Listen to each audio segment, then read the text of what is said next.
My. When God says that I will prepare a table right in front of you and amongst your enemies, this is what we call what he was talking about. I'm not afraid of 1,000 enemies that surround me from every side, from right to left, side by side. You have no friends in the industry.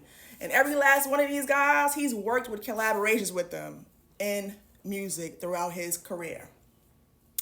Now, for what I see it, Drake fought a good fight. He was by himself the entire time. Nobody came to help him. No one decided to do a collaboration with him. J. Cole decided to bow out gracefully earlier, way before the diss record really got even more, toxic. He decided to leave out of it. He didn't even want no parts of it. So he decided to just bow out gracefully and go on about his business. I wonder what kind of dirt they had on him. But, K. Dot, he has yet to free not one slave. I mean, Harriet Tubman will forever be one of the strongest civil rights leaders in history. More hearted than any black man in history. Sick of these false, poetic hip-hop rappers crying about the race card, colorism card, and these poverty card to complain about their shortcomings. Meanwhile, being in bed with these same women while creating children with them and then still calling them white man racist. K-Dot grew up in the crack era in LA. LA was infested with gangbangers. I mean, Bloods and Crips was running that place in the 80s and 90s. I mean, crack was taking over. They was executing their own people. The crime was up, selling their TVs. I mean, women was doing anything to get that crack, get that next hit. Murderers was flooding the whole city, flooding their own people, executing their people left to right. Speak about that. All 6 guys going against Drake, and they all was able to feed their families off his collaborations, which goes to show you how hard the devil truly works, and he never takes a day off. If I was Drake, I would never surrender, and I never would apologize to them. Stand on business and make these cowards respect you as a man. Now, let's get back to the big back whale, Rick Ross. Still yapping about him being a white boy. Majority of his women are a lot more mixed than Drake. A lot more mixed than Drake. Envious of the fact that he grew up in a Jewish upbringing. Lemon pepper wings falling out your breasts. Because you ain't have a problem with him when he was making Ashton Martin with you and diced pineapples. You ain't had no problem with him. Still not taking care of his own son when he's finishing high school in the month of May, according to Tia Kemp. Meanwhile, Officer Rose, you was just handing out breast milk while being a CEO in Miami. Sadly, Drake will have to drag you back to your barn and feed you some hay and grass to keep you quiet.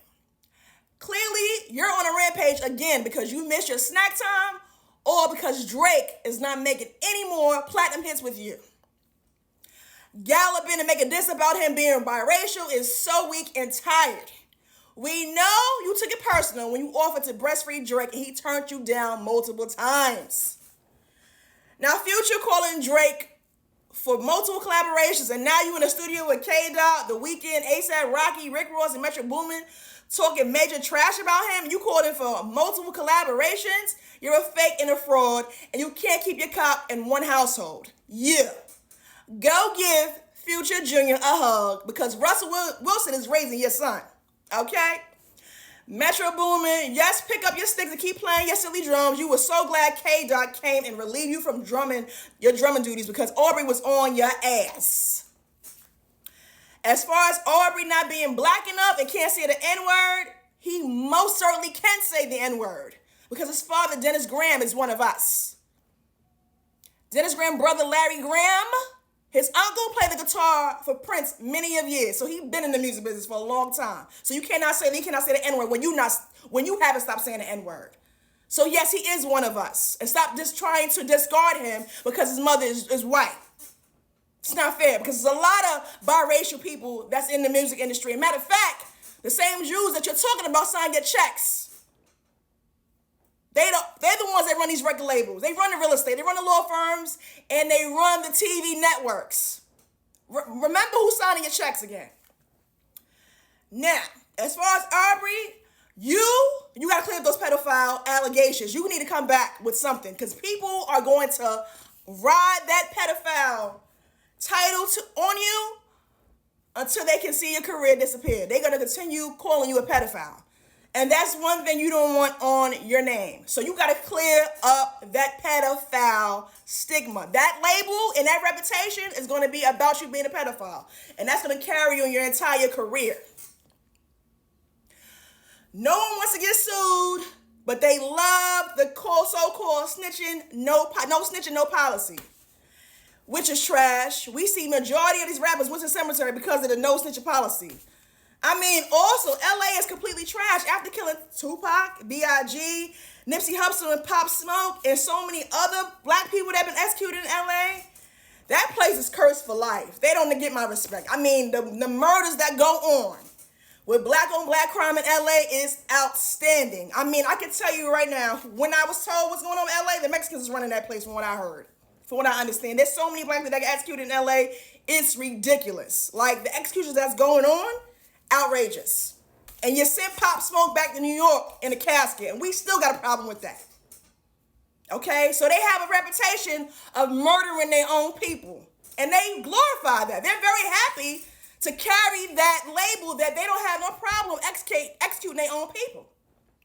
They ain't got no problem with telling you that. They love to have that type of reputation because that makes people feel like, oh, I should be in fear to go LA because I know I might get executed. Yeah, it's a possibility because they have no problem executing their people. If you talking about your generation going on, no, it's not going to happen.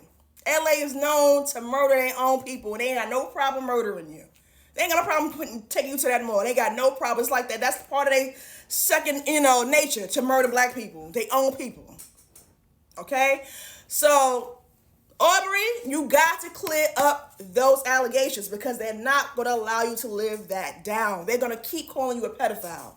You've got to stand up and you got to clear those allegations about you because they're not going to allow you to go on with your career without calling you a pedophile. Now, Metro Boomin wants to come out of his rock that he crawled from under, and now he wants to bring up receipts. Oh, you said that I had to take down my song. No, Epic Records told you had to take down your song. It wasn't Aubrey Graham. Read, sir. That's who told you to take down the song. Again, Aubrey, you got to clear up the pedophile allegations. They will not allow you to live that story down. Keep coming back, more to be revealed.